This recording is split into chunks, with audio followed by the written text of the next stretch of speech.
Members call on Government Order of the Day number 3.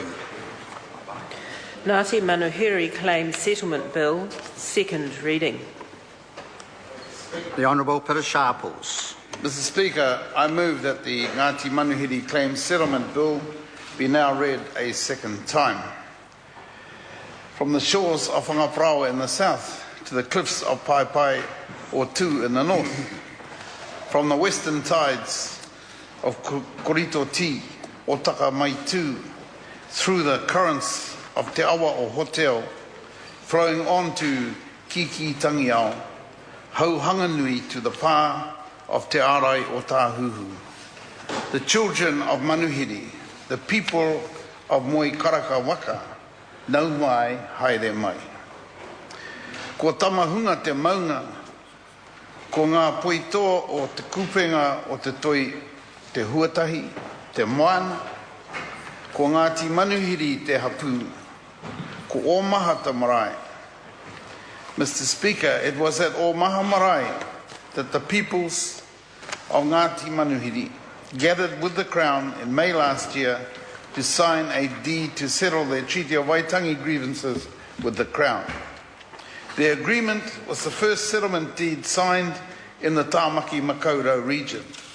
Those actions bring us all here today to consider the Ngāti Manuhiri Claims Settlement Bill. A key part of the settlement bill will be the official recognition of tipuna Māori names throughout the homelands of Ngāti Manuhiri. In recent weeks in Auckland, some have been asking what's in a name. And the Honourable Tau Henare spoke to this before in reference to Māori names. But my response is that a name is a history, a name is a whakapapa, a heritage, a name is everything. And the Honourable Parekura Horomia also supported this view. Over the years, Māori heritage was gradually removed from the official identity of this and many other regions. Māori identity renamed, replaced. However, bills such as this one we are debating today seek to restore that identity throughout our country. Little Barrier Island was named because the explorer, Captain James Cook, decided that it looked like a little barrier. Bream Tail was named because Cook's crew caught a lot of breamfish or snapper while they were anchored nearby. No one really knows why Goat Island got its name, as no one can ever remember goats living on it. These are names we have grown accustomed to, sometimes attached to, but they are only one side of the story of Aotearoa. Little Barrier in English, but what in Te Reo Māori? Te Hau Turu o Toi. The resting place of the winds, Te Hau Turu o Toi, Turu o Toi, centre pole of the great net of Taramainuku. The descendants of Taramainuku lived at Bream Tail, or as they knew it, Pai or Tu. Goat Island in English, but in Te Reo Māori, Te Hawere a Maki, taking us back to the warrior chieftain Maki, the father of Manuhiri, from whom all Ngāti Manuhiri descend. The television program Who Do You Think You Are sees celebrities rediscovering their whakapapa, their family tree. For New Zealanders, the settlement of historical Treaty of Waitangi claims is our own version of Who Do You Think You Are? How else can we know who we are if we don't know our own names? How can we know where we're heading if we don't know where we've been? So, Mr. Speaker, in a region like Auckland, as mentioned earlier, with few modern Māori landmarks, it makes it even more important to ensure our ancestral Māori landmarks carry the names and heritage of the mana whenua of Tāmaki Makaurau. If we are to share a nation together, then New Zealanders must also embrace our shared history and our shared place names.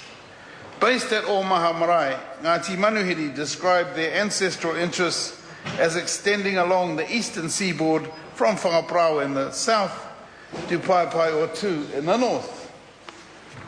In the west, those interests extend to the coastal range from Korito T and Otakamaitu near Arapareira, to the Hotel River and on to Kiki Tangiao and Hau Hanganui, which is Welsford.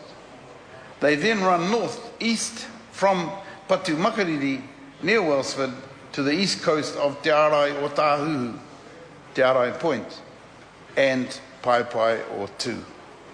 Mr. Speaker, around 1840, Ngāti Manuhiri held customary interests over 250,000 acres. By 1890s, they had lost 90% of their traditional lands. Today, in 2012, only 1,300 or so acres in small multiple owned holdings. Ngāti Manuhiri are effectively landless in their own homelands. The Crown's alienation of Ngāti Manuhiri lands began less than a year after the Titi o Waitangi was first signed in 1840. It began with the forced mahurangi and omaha purchase. It continued with the Crown's individualisation and fragmentation of Ngāti Manuhiri lands. It was consolidated by the painful and forced eviction of Ngāti Manuhiri rangatira and families from Te Hauturu o Toi Islands. The Crown breaches of the Treaty of Waitangi have been carried over many years by generations of Ngāti Manuhiri people. Mr. Speaker, without the land and resources to take ownership of their own destiny, generations of Ngāti Manuhiri people right to determine their own economic and social well-being was denied. This land loss, this landlessness, meant the right of Ngāti Manuhiri to uphold their own mana motuhake, to exercise their own rangatiratanga, was denied. All those things lost due to the actions of the Crown can never be totally replaced. And yet, Mr. Speaker, the people of Ngāti Manuhiri wish to settle their grievances with the Crown with mana and with honour. Over the years and across generations, Ngāti Manuhiri people have led a long journey that have brought them to New Zealand's House of Representatives today.